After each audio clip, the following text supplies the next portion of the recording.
What a week it has been. For those of you who know me, you know that I am looking forward to the Super Bowl.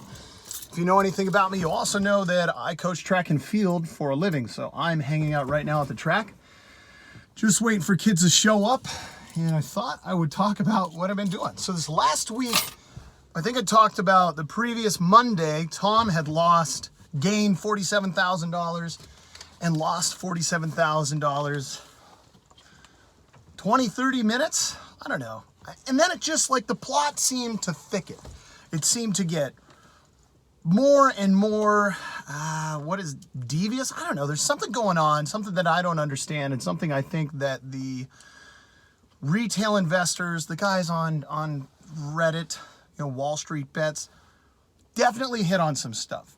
And one of those things is anger, people being upset about a system that seems, and I'm not making any claims, I'm not an expert on trading, anything like that, seems to be set up to enrich the wealthy, but not the common man.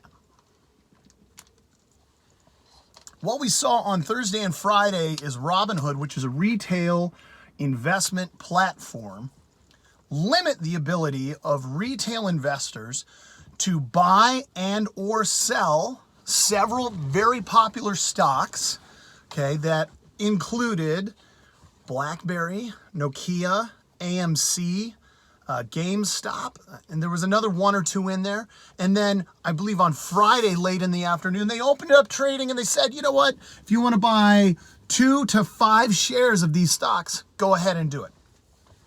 To me, it seems disingenuous. And so I always say that the truth is somewhere between whatever sides that you hear. So if it's over here with Robinhood and Vlad, the CEO of the company, saying that we had a liquidity difficulty, we weren't able to cover the margin that we had extended to people.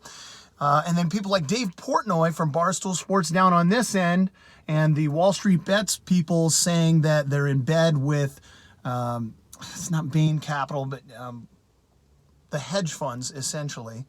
Because what Robinhood does is they sell your information to hedge funds so that traders have a good idea, great market research to what's actually going on out there. I think the truth is somewhere in between that. And I think that's frustrating, and I think that makes people angry, and I think that there's validity to it. There's certainly validity to it. The question is, what will the SEC do now? A lot of people say, well, is the president going to get involved? Okay, the president has certain powers, but the SEC is the regulation arm of the federal government that looks into trading.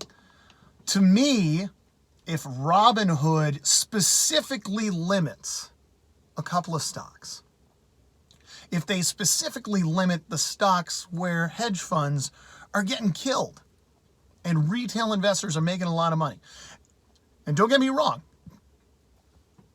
Tom bought into GameStop at $92 and it was above $250 today. So Tom would still be making money hand over fist. He had $90,000. Tom's got it, $90,000 of GameStop.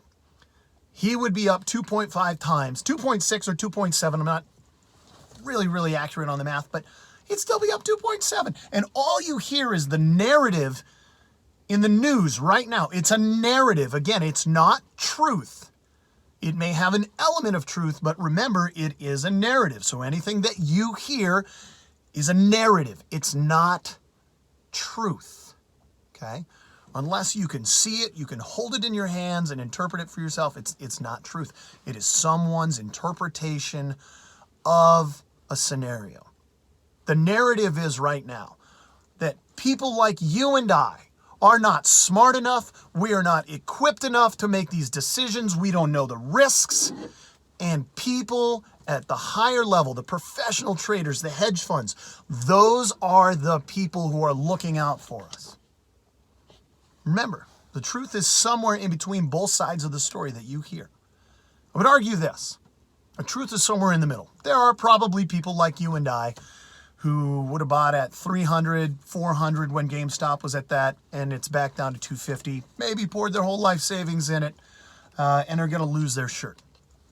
But there's also people like Tom Scott, who'd be up 2.5 times what they put into it, which is, I don't know, 7 or 8 years salary.